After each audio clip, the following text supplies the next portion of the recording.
¿Pueden los policías sacar a los detenidos de los diferentes destacamentos sin autorización de un fiscal? Bueno, hay que ver el contexto, porque el código, de alguna manera, la ley de 15 trajo consigo el hecho de que para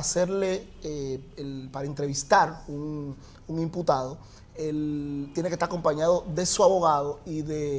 y evidentemente del Ministerio Público para hacerle preguntas, para interrogarlo respecto de su proceso que le está siguiendo. Pero,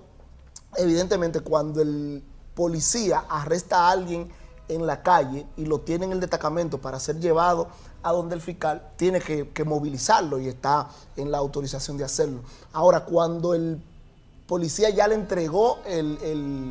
o presentó el imputado ante la jurisdicción del Ministerio Público, ya ese imputado está bajo la responsabilidad del fiscal y el fiscal tiene que autorizar cualquier movimiento que se haga respecto de ese imputado porque está en juego, número uno, su integridad física, por un lado, y número dos, sus derechos respecto a un proceso judicial que se le esté siguiendo. Entonces, hay espacio de cárceles, o como en el Ejido, funciona en Santiago o en la zona sur, donde el policía tiene la carcelita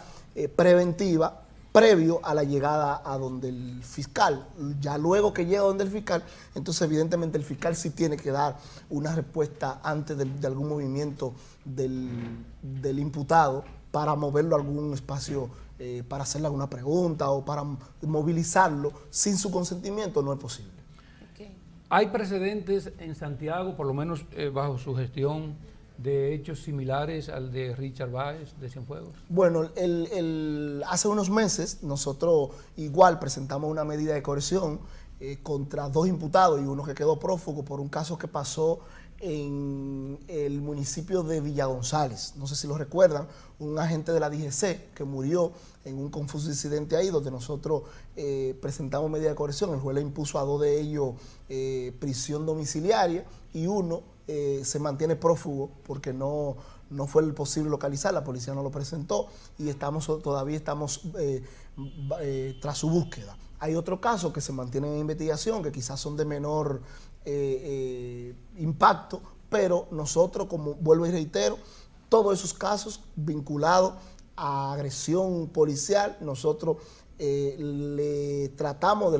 dar la respuesta oportuna, pero tratamos de no ligar esa persecución a 1 o 2 policías o 3 que estemos haciendo con un caso específico con la institución completa, porque la institución, el nombre de la institución, nosotros como institucionalistas también debemos protegerlo en el sentido de que es la policía que va a seguir dando el servicio y la protección como ciudadanos a todos y dando respuesta a los demás hechos que se van a presentar en nuestra jurisdicción. Pero en el caso de Villa González, la víctima fue un policía. Sí, la víctima fue un policía, pero hay un policía que murió y los agresores fueron policías igual. Okay. Claro, hay un policía que murió en el incidente, pero hay otro joven que no resultó herido, que también fue víctima porque se querelló por intento de homicidio también. Ok, sí. ¿Tiene algunas medidas programadas el Ministerio Público para evitar precisamente que hechos como estos se sigan repitiendo en la sociedad? Bueno, nosotros tenemos un departamento de asunto interno en la Fiscalía de Santiago y conjuntamente con la Dirección de Persecución, que la magistrada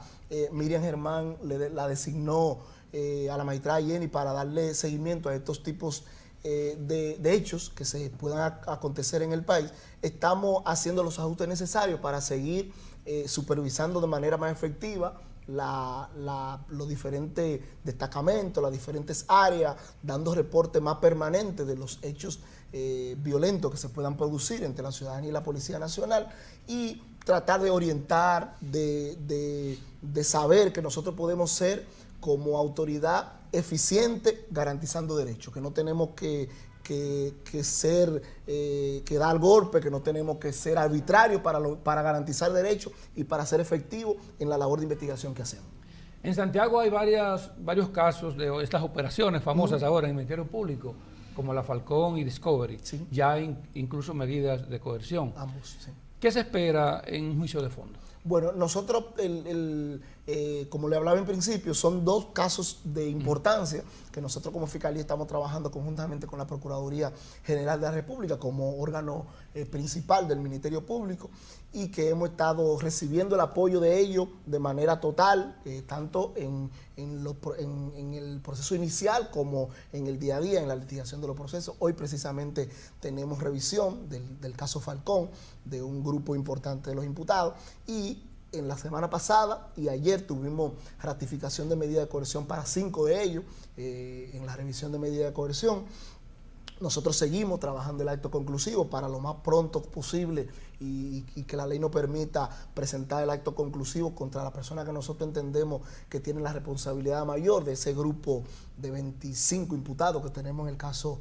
Falcón. Y en un juicio de fondo nosotros esperamos, evidentemente, a partir de la acusación, ya después que estructuremos bien el acto conclusivo, lograr una condena ejemplar con un caso de impacto que vinculaba a la ciudad de Santiago con el este del país y parte de la ciudad capital en una operación de narcotráfico como delito precedente, pero que su grueso, su fortaleza es de lavado de activos, donde dos cabezas, básicamente, Eri Mosquea y el extraditado W del este, organizaban el sacar droga a Puerto Rico, y ese dinero, producto de la droga, era invertido en esas ciudades, y eso es lo que estamos persiguiendo: lavado de dinero vinculado a una estructura muy cerrada de familiares, primos, amigos, hermanos, padre, madre, y básicamente es el grueso de la imputación de lavado que el Ministerio Público está haciendo. Es una investigación bastante minuciosa, bastante técnica, que nosotros estamos avanzando a la mayor velocidad posible, y que en los próximos días o semanas estaremos dando respuesta al acto conclusivo. Ya a partir de ahí, entonces, esperamos lograr apertura a juicio y luego una condena ejemplar en el tribunal colegiado que le corresponde. Eso por un lado con Falcón. Por el otro lado, con el caso Discovery, que es un caso vinculado a estafas electrónicas que operaban desde Santiago, estafando ciudadanos de la tercera edad en Estados Unidos, donde funcionaban call centers en diferentes sectores de Santiago, con jóvenes en su mayoría deportados, que manejaban de una manera fluida o manejan de una manera fluida el idioma inglés para producir llamadas de estafa, llamadas engañosas a americanos adultos mayores que tienen nietos y podían engañarlos. Y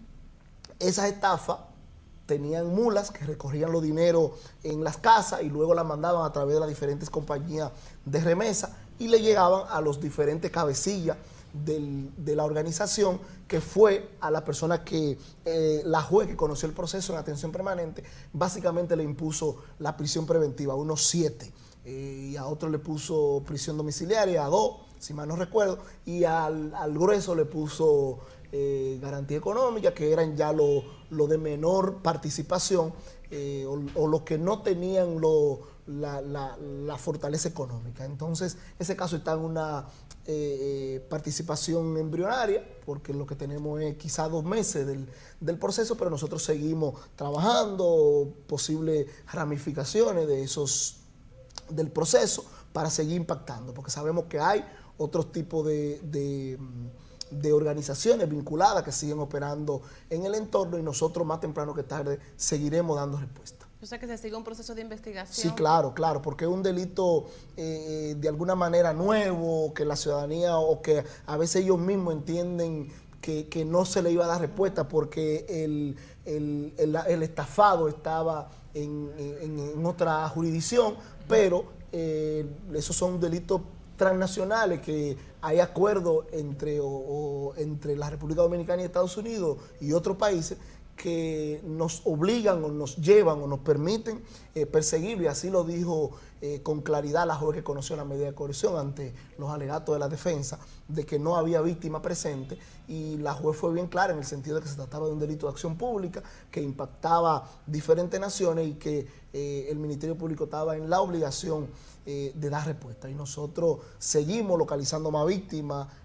Hay aproximadamente 2.000 víctimas identificadas en los Estados Unidos, que nosotros en su momento, algunos de ellos vendrán al país o mandarán algunos poderes especiales para que los representen, pero es un caso de técnicamente muy importante y que nosotros como Fiscalía y como Procuraduría, con los organismos internacionales, con las agencias internacionales que nos han ayudado en la investigación, estamos satisfechos por el hecho de que es una investigación novedosa que nos permitió ver otra rama de la investigación. No es el homicidio tradicional, sino es un delito que tuvimos que emplearnos a fondo, desde las interceptaciones telefónicas hasta otras investigaciones o hasta otras técnicas de investigación, para lograr que se le impusiera prisión preventiva a los cabecillas de la red.